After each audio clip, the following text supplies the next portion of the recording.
We've all got two wolves in us, a good one and a bad one, and they both want to eat. The best I can tell, we just got to feed that good one a little more than the other one. Happiness is an emotional response to an outcome. If I win, I will be happy. If I don't, I won't. It's an if-then, cause and effect, quid pro quo standard that we cannot sustain because we immediately raise it every time we attain it. You see, happiness demands a certain outcome. It is result reliant. And I say if happiness is what you're after, then you're going to be let down frequently and you're going to be unhappy much of your time. Joy, though, joy is a different thing. It's something else. Joy is not a choice. It's not a response to some result. It's a constant. Joy is the feeling that we have from doing what we are fashioned to do, no matter the outcome.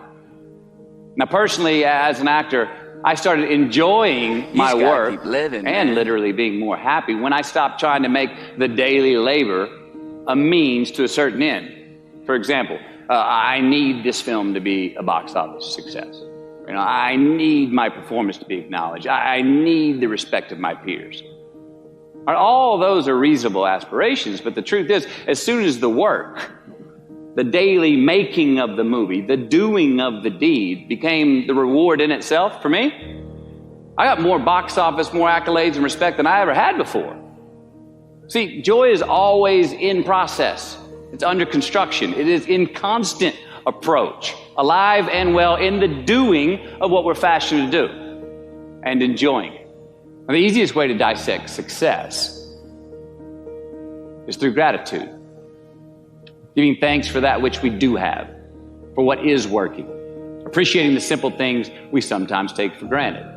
We give thanks for these things, and that gratitude reciprocates, creating more to be thankful for. It's really simple, and it works.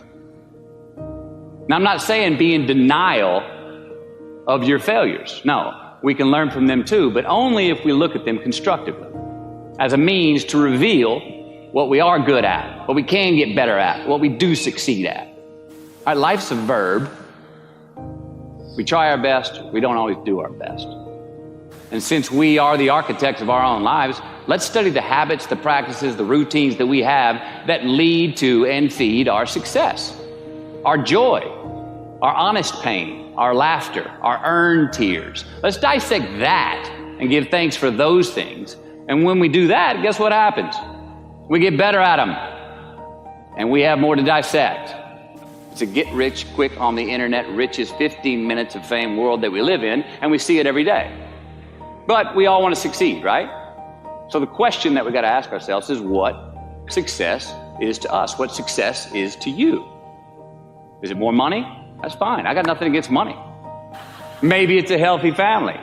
Maybe it's a happy marriage. Maybe it's to help others, to be famous, to be spiritually sound, to leave the world a little bit better place than you found it.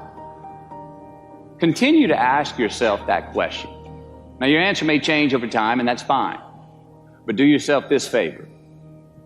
Whatever your answer is, don't choose anything that will jeopardize your soul. Prioritize who you are, who you want to be, and don't spend time with anything that antagonizes your character. Don't drink the Kool-Aid, man. It tastes sweet, but you will get cavities tomorrow. All right? Life is not a popularity contest. Be brave, take the hill, but first answer that question, what's my hill? Well, for me, it's a measurement of 5 things. We got fatherhood. We got being a good husband. We got my health, mind, body, and spirit. We got career, and we got friendships. These are what's important to me in my life right now. Because I want to keep all 5 in healthy shape. And I know that if I don't take care of them, if I don't keep up maintenance on them, one of them is going to get weak, man.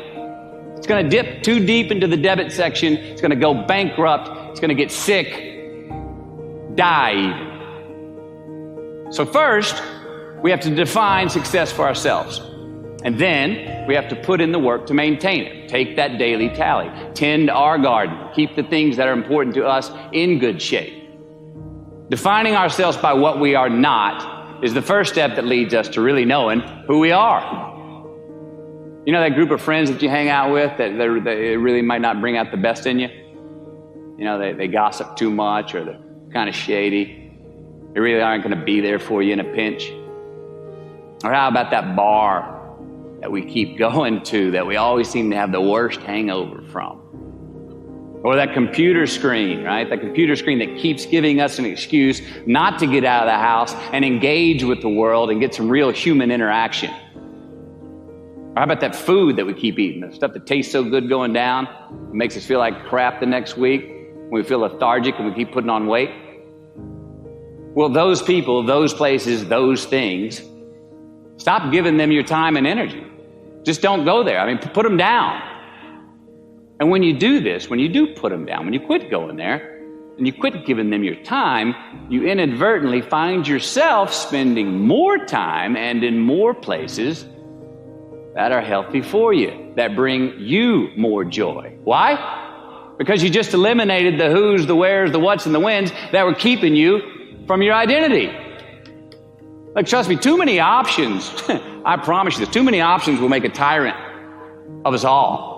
All right, so get rid of the excess, the wasted time. Decrease your options. And if you do this, you will have accidentally, almost innocently, put in front of you what is important to you by process of elimination. Knowing who we are is hard. It's hard. So give yourself a break. Eliminate who you are not first, and you're going to find yourself where you need to be. Make voluntary obligations. I'm talking about the ones that we make with ourselves, with our God, with our own consciousness. I'm talking about the you versus you obligations. We have to have them. Now again, these are not societal laws and expectations that we acknowledge and endow for anyone other than ourselves. These are faith-based obligations that we make on our own. These are not the lowered insurance rates for a good driving record. You will not be fined or put in jail if you do not gratify these obligations I speak of. No one else governs these but you. They are your secrets with yourself, your own private counsel, personal protocols. And while nobody throws you a party when you abide by them, no one's going to arrest you when you break them either, except yourself. An honest man's pillow is his peace of mind. And when you lay down on that pillow at night, no matter who's in your bed, we all sleep alone. These are your personal Jiminy Crickets, and there are not enough cops in the entire world to police them. It's on you. It's on you. We do our best when our destinations are beyond the measurement, when our reach continually exceeds our grasp, and when we have immortal finish lines. And when we do this, the race is never over. The journey has no port. The adventure never ends because we are always on the way. So do this, and let somebody else come up and tap you on the shoulder and say, hey, you scored. Let them run up and tap you on the shoulder and say, man, you won. Let them come tell you, you can go home now. Let them say, I love you too. Let them say, thank you. Take the lid off the man-made roofs that we put above ourselves and always play like an underdog.